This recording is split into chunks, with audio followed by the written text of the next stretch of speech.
Hello, and welcome to the Excerpt. I'm Dana Taylor. When a disorder or condition has a term like high functioning attached to it, that could mean it may, by its very nature, be difficult to diagnose at all.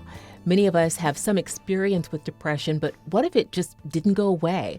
And worse, no one could tell that's why we weren't acting like our regular selves.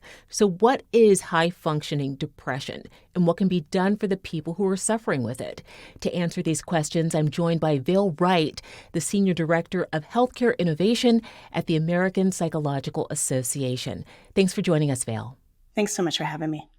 First, what is high-functioning depression? High-functioning depression, it's not an official clinical term. I think that's important for people to know. It really was coined and popularized on social media to represent a certain presentation of depression.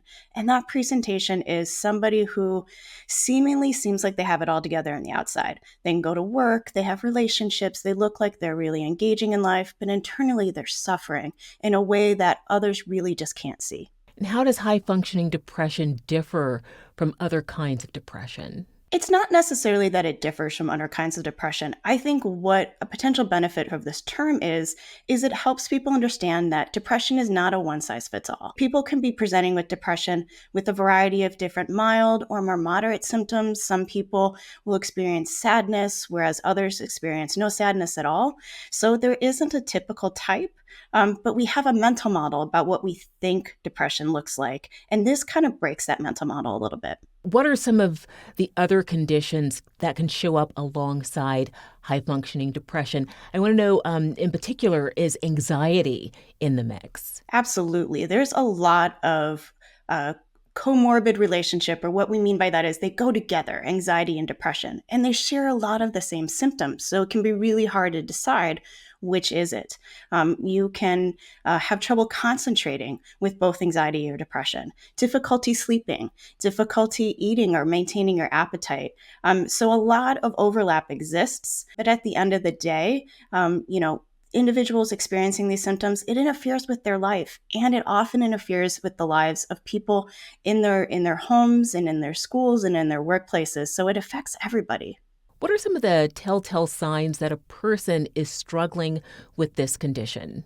I think when somebody feels like they're not themselves over an extended period of time. So anybody can feel sadness, or just like you're just not into it and you're just not excited about the things you used to be excited about.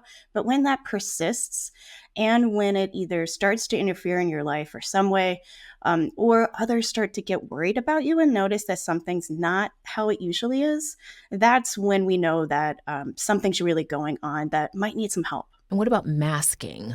I think there's so much stigma attached with mental health, less now maybe than 10 years ago. I think social media and, celebrities coming out and being more open about their mental health has really helped. But there's still this sense of we all have to have it together all the time. Or even worse, that even if I'm feeling sad, I have it better than you do, and so I'm not allowed to feel sad. I shouldn't even tell you I'm sad because I have so many other things going on in my life, and that's so isolating, and that just perpetuates the problem.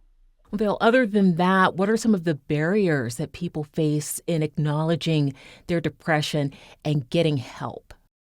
There's so much sense that this is just all in your head. And if you just sort of pick yourself up by your bootstraps and you just go to work or do what you like to do or just go out and have fun, that somehow it'll all get better. And that's not the reality. For a lot of people, depression is mild and situational and it might go away. For others, it's a lifelong condition that may have periods of wellness and then have periods of debilitation again. And so again, I think it's often a lack of understanding of how to access care and when you need it, as well as just clear systemic issues within our healthcare for actually getting the care that we need. And then in offering people some help, how is it currently being treated medically? And also, is talk therapy an effective treatment here? Talk therapy is an incredibly effective treatment for all types of depression, particularly mild and moderate forms of depression. Other often avenues for treatment include medication, but what we do know is that when people get treated early on in what's going on, they're more likely to get better quicker.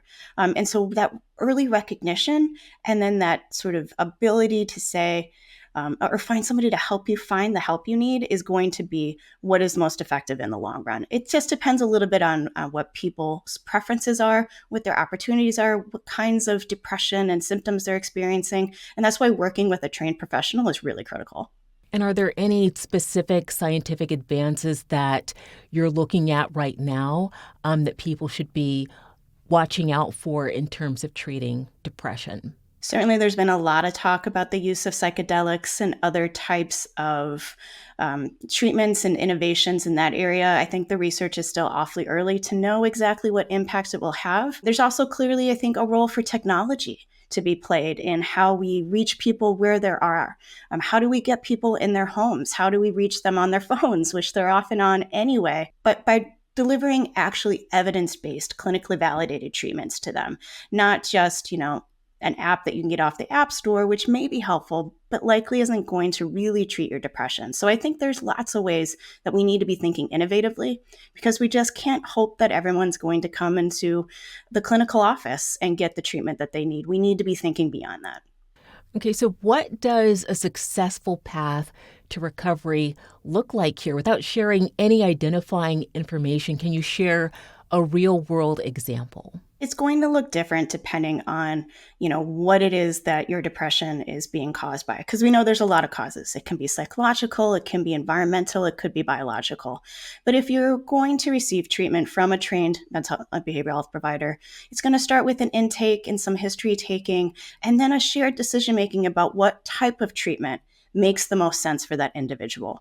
Often we're talking about kind of weekly treatments for maybe 6 to 8 weeks.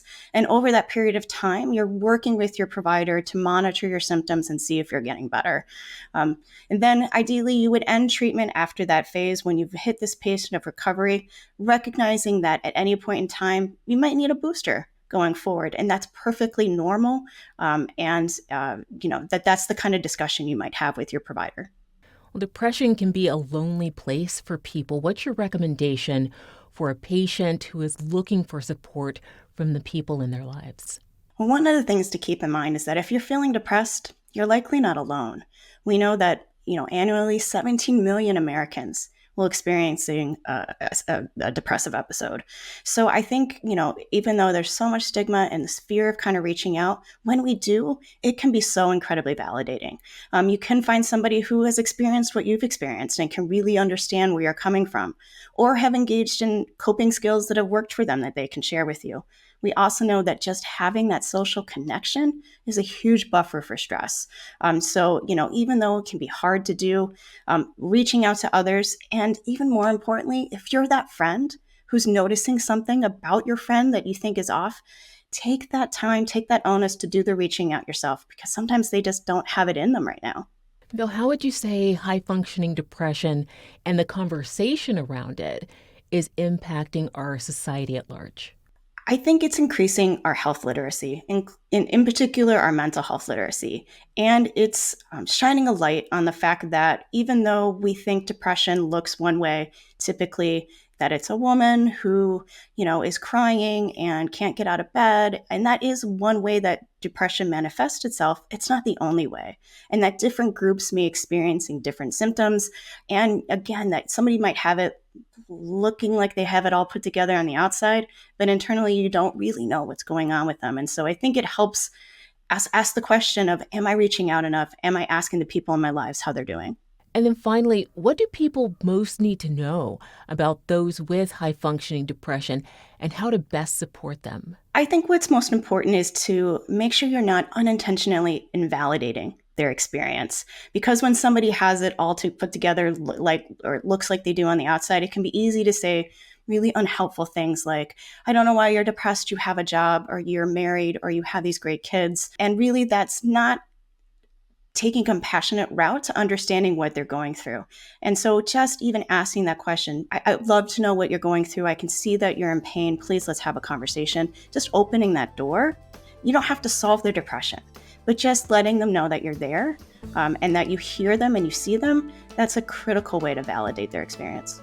This is great information. Thank you so much for being on the Excerpt, Vale. Thanks for having me. Thanks for watching. I'm Dana Taylor. I'll see you next time.